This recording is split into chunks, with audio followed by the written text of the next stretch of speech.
Hey everybody, and welcome to another exciting edition of Words, Images, and Worlds. Delighted on this episode to have a returning guest, Mr. David Pepose. David, thank you for jumping in. Thank you for joining me. No, of course. Thanks for having me back on the show. And yeah, excited to talk comics with you today. Yeah, great to have you back. Last time we talked, we did more of kind of a general overview. We talked a little bit about the various and sundry characters and worlds that you've written in, but this episode is a little more focused on Moon Knight, and then I think we're going to bring in a few other characters and Yeah, titles as well to explore. So, curious by means of a first question, I've been enjoying City of the Dead, by the way. I'll, thank I'll you. say that. Yeah, I it's really been appreciate a lot that. of fun. It's Yeah. a lot of fun to write, for sure. Oh, I bet, I bet. Moon Knight is just one of those characters to me that, for some reason, just I know people consider him like a lower cast of characters, some readers, but to me, he's an A tier, top tier character. He has so much potential, and seeing the way that every creator attacks that, and the way that every creator finds something cool about him to really play up.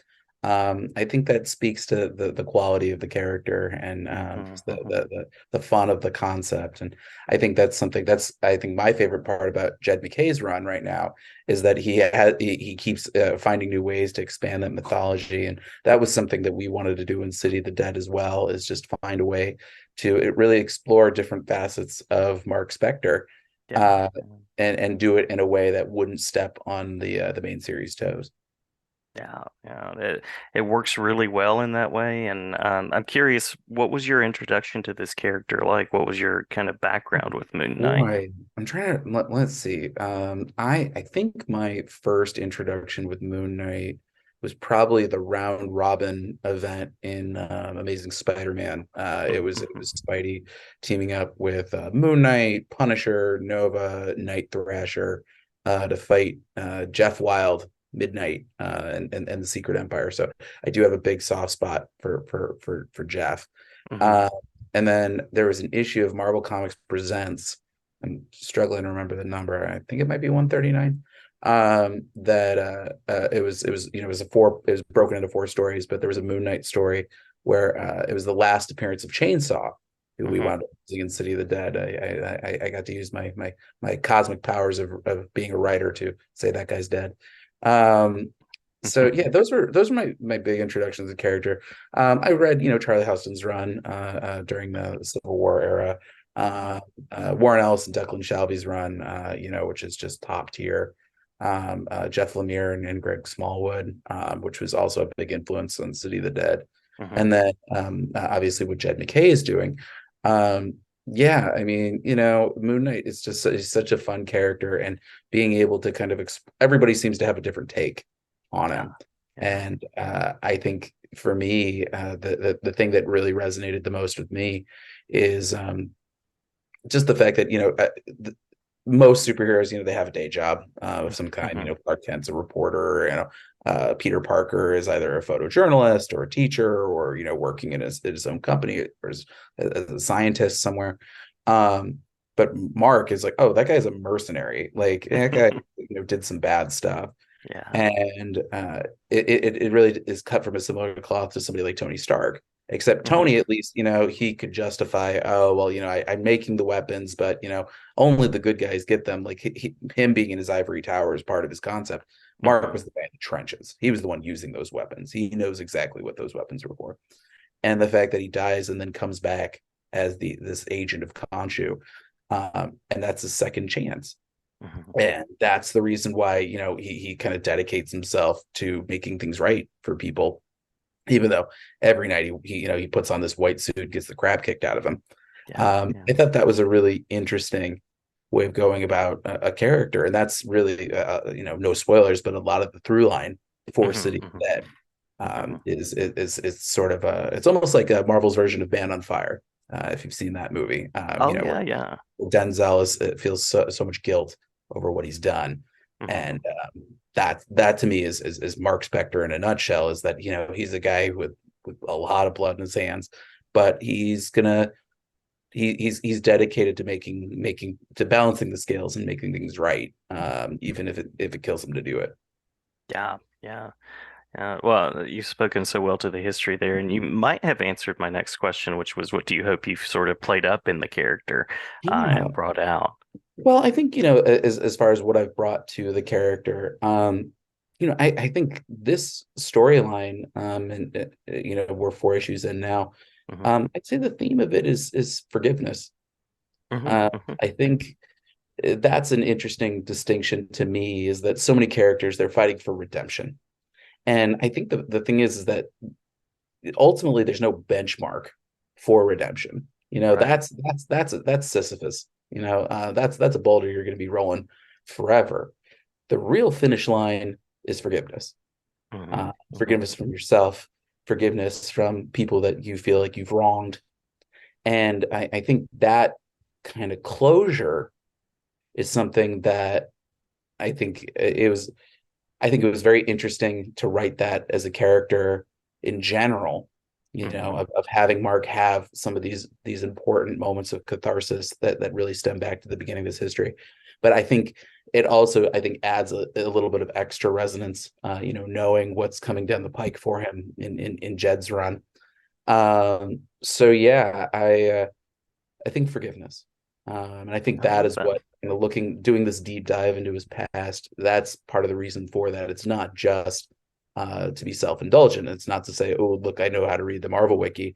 Hmm. Hmm. It's that, you know, Mark has to really confront that past before he can kind of forgive himself for the future. So hopefully that's what we've brought to him, is a little bit of forgiveness and maybe even a little bit of peace. Love it, love it. I love that character arc. And I was going to also ask about Scarlet Scarab. There have been a Yeah. couple of versions of that character to exist, Yeah. and a character that's gotten more recent attention with the Disney Plus series and things of that nature. So curious about what it's been like to bring that character to a little bit more of the forefront. Yeah, well, that honestly was one of the biggest draws for me for this series was, and a lot of people ask me, like, was this something that was mandated to you, or was this something that editorial asked you to do? And actually, quite the opposite. Mm-hmm. When I started on City of the Dead, that came into being because Moon Knight, he was on my original shortlist for Savage Avengers. Hmm. I had to trim some names down, just for, we couldn't fit that many characters, and so Mark Spector and Rachel Cole Alves weren't able to make the cut. And then I tried to fit in Mark in Arc 2 of Savage Avengers. We were doing, a far future Savage Avengers, and I realized very quickly I could not juggle two giant teams in a 20-page monthly. Hmm. Uh, and so that the Savage Avengers is 2099 made a little cameo appearance in issue 10. But even that, I was like, okay, we're gonna use like established characters, like we'll save Moon Knight. But I told Tom Brevoort, I said, listen, like, if there's ever an opportunity for me to do anything with Moon Knight, I would love to throw my hat in the ring. I love the character, Hmm. especially since the Alice and Shelby run and the Lemire run. And so that got me on Moon Knight, Black, White, and Blood, an anthology that came out last year. Hmm. And I did a story with Leonardo Romero called A Hard Day's Night that was pretty well received. And so it was about a little over a year ago, it was last summer, that Tom Brevoort said, hey, if you had 5 issues of a Moon Knight miniseries, what would your ideas be? That Hmm. was pretty Hmm. much kind of prompt. Are you interested in what would, send us some ideas? And so the first question I asked was, well, could we throw in the Scarlet Scarab? I just finished watching the Disney Plus show, and I think she was one of the highlights of the show for me. May Calmoy was a terrific actress and just brought a lot of warmth to the character. And also, I thought it was, the MCU often, adapts things from the comics, Hmm. but this was kind of one of those rare instances where, like, they're creating a character kind of from whole cloth. We Hmm. should cross pollinate, where we can. And so, yeah, Tom Brevoort was like, yeah, absolutely, let's run with introducing the Scarlet Scarab. And we quickly kind of came up with this idea of, like, how do we introduce her with having a connection to Mark when she hasn't shown up in any of the comics. And in that, she was an ex-girlfriend from his mercenary days who had died and Hmm. has since become the Moon Knight of the underworld. And in a fun bit of serendipity, a couple months later, Jed MacKay was starting work on Moon Knight 25, which had gone from being a normal sized issue to being, I think it was like a 70-page issue or something huge. And so Jed was like, all right, we got to figure out how to fill that space. What if we introduce Layla? And Mhm. Tom said, well, we actually have a whole miniseries that's about to come out dealing with this, but 25 and City of the Dead #1 come out in consecutive weeks. This Yeah. might be a great way for us to dovetail these two stories together. So Jed and I jammed a little bit on that to figure out like how can we dovetail these things together. So Mhm. he did a great job and really kind of teeing me up that I could then immediately kind of pick up those threads without there being like uh, too much whiplash going on. We'd already established that Layla exists and that she's dead, and here's where she's been this whole time. Mhm. Um, yeah, she's a really fun character. I think being able to kind of keep adding to Mark's supporting cast is something that makes him an even more viable character moving forward. And so, yeah, Scarlet Scarab is a really fun character for me to write. She's got a lot of personality, and she's been able, the way we've been able to tackle her character is she has power in the City of the Dead. Mhm. And that's been able, where Mark is able to kind of manifest things out of his own memory. She's able to really kind of use the environment to her advantage in a different but very concrete kind of way. Um, I had pitched the book as Inception meets Taken because Mhm. I Mhm. wanted to make sure that the world around them reflected Mark's sometimes uh, uh, unreliable narrator, Mhm. perspective. Mhm. And so, yeah, she's been a lot of fun, and I've been in contact with May a few times since the book has come out, and she's been so supportive of the book. And Nice. Nice. I sent her the first two issues, and I have to send her the last three. But yeah, just a really fun character, and with no spoilers, our goal is to establish her for any future creators to be using in Mhm. the Marvel universe down the line. So sometimes we get to add a little something to the tapestry, and Scarlet Scarab I think is a really fun addition. Yeah, yeah. I love hearing about the collaboration across books, and shout Yeah. out to Tom Brevoort for coordinating all of that too, and being a voice there from the editing side. And I love hearing about that collaboration across media with the actress herself and Yeah. sort of exploring the character. Again, without giving any spoilers, I'll just say the direction you've taken it into the City of the Dead is it's really clever. It's a really great way to have the story happen simultaneously with anything else, which I really enjoy. Yeah, that was a fun trick that I learned on Savage Avengers. Is one of the biggest challenges when you're working in the Marvel universe or any shared universe is that it is a little bit of a game of like figuring out the traffic flow. You have to figure Mm-hmm. out, oftentimes the hardest thing is like you have an idea for a story and you have a perfect villain for it, and that villain is being used elsewhere. And so you got to Right. figure out like, okay, what's a villain that's like close enough that I can still get the point across. But sometimes villains have their own baggage, and same thing with the heroic characters as well. I remember I had pitched the character Dakin, Wolverine's son in Savage Avengers, Mm-hmm. and was told, well, like he's being used elsewhere. He's being used in Marauders right now, and I was like, well, I really need somebody with claws, and we wound up going on Weapon Age, uh, which wound up being, I think, a better fit, but it still was a very different direction, even with Mm-hmm. having a guy with claws. Um, so I had a point, but it is early in Los Angeles. In that you're dealing kind of with the traffic flow of everything, and boy, I guess I just lost my train of thought. This is what I I get for think, doing a podcast before I had my coffee. sorry, I'm sure I'll if I could remember. share I'm sure some I'll with you. remember all this. Oh no, okay, I remember the train of thought. Got it. All right. Mhm. In that, a great trick to avoiding all of this is something we did in Savage Avengers, which is kind of how do you figure out a continuity bottle? Mhm. You have a story that is taking place in a different period of time. Mhm. So we could have Elektra in Savage Avengers going to the Hyborian Age and going to the far future while still not deviating from like Chip Zdarsky's run. Mhm. And same thing for City of the Dead. I thought, okay, like how do we give Mark his own adventure that like doesn't interfere too much with the continuity of what Jed has going on? You know that like you can kind of slot this in somewhere in between the raindrops, Hmm. without Jed having to constantly being like, well, remember when we did this thing in the City of the Dead? It can stand alone in its own way. And I'm certainly not going to make any pronouncements about like where in the continuity this fits and like in between which issues. That's above my pay grade. It's not gracious for me to make those kind of pronouncements. That's something that like Jed and Tom can decide. They can say where it fits in the continuity that works best for them. Hmm. Uh, but yeah, doing that in the City of the Dead was kind of my way of being able to let the story stand on its own and not have to deal with anything going on in the Midnight Mission, anything going on in regular Marvel continuity. There's no like the gang war, going on in the Spider-Man books is not going to like impact City of the Dead, uh, Hmm. things like that. So, and it also just kind of, like I said, it let me externalize what I consider one of Mark's kind of chief characteristics, which is everyone's always interrogating in some form or fashion his perspective, his outlook, his mental health. And Hmm. I thought this was kind of a nice way of being able to externalize that and to use it as both kind of a threat but also as like a weapon for him to use. Hmm. And so Hmm. yeah, been a real fun book to be writing. Yeah, yeah.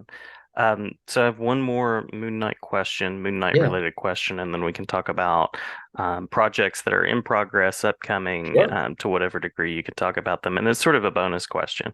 Yeah. So curious about the personality in Moon Knight that you most relate to and resonate with, and that could actually be one of the Moon Knight Mhm. shades that could that you could relate to Frenchie, whatever it happens to be. Yeah. It's funny. I've been thinking about that question. Jake. Yeah, Yeah. I think Jake is the one that I resonate with the most. I think, at least in the way that I've always viewed him. He's the funny one. He's Hmm. the warmest out of all of them, and you know, for fans of Jake and Steven, stay tuned for City of the Dead #5. Yeah. Um, Yeah. we I've teased a little bit going into it, but everyone's been asking where are the altars, and it would have been tricky to spend a whole mini series, kind of splitting them into separate uh, bodies Hmm. the whole time. But for a last issue set piece, yeah, you bet. And Nice. so we'll be seeing Jake and Steven real soon. Awesome. Awesome. Awesome. I'm looking forward to issue 5.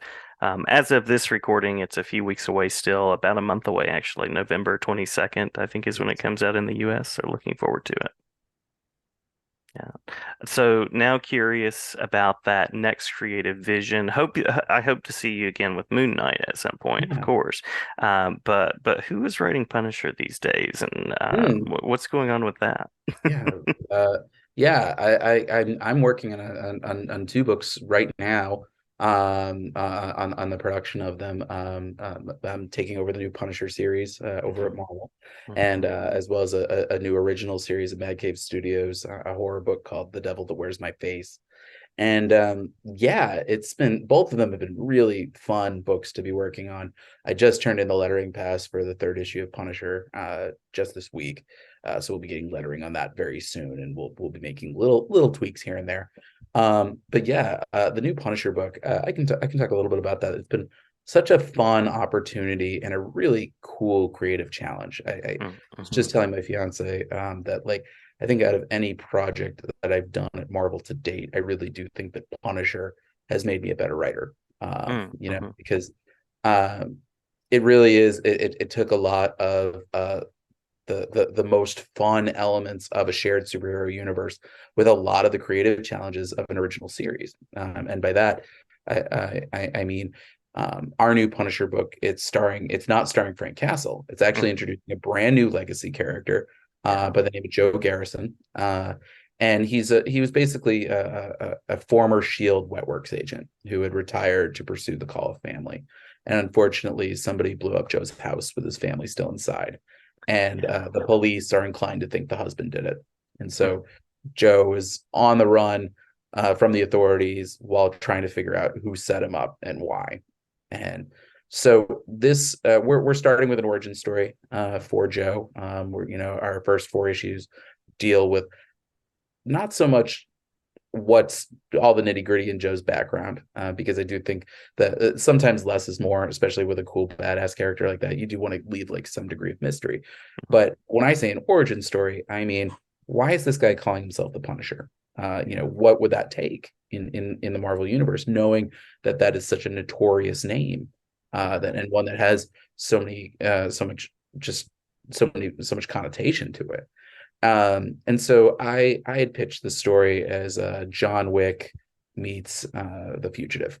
When we were putting together a new legacy character, I thought to myself, I looked at all the legacy characters that Marvel has done, and I know I've seen some corners of the internet saying like there's only one Punisher, it's Brian Castle, and I respectfully disagree. Having written Punisher 2099, mhm, that the mhm. Punisher is a mantle. It is a legacy that has historically spanned decades in the Marvel universe.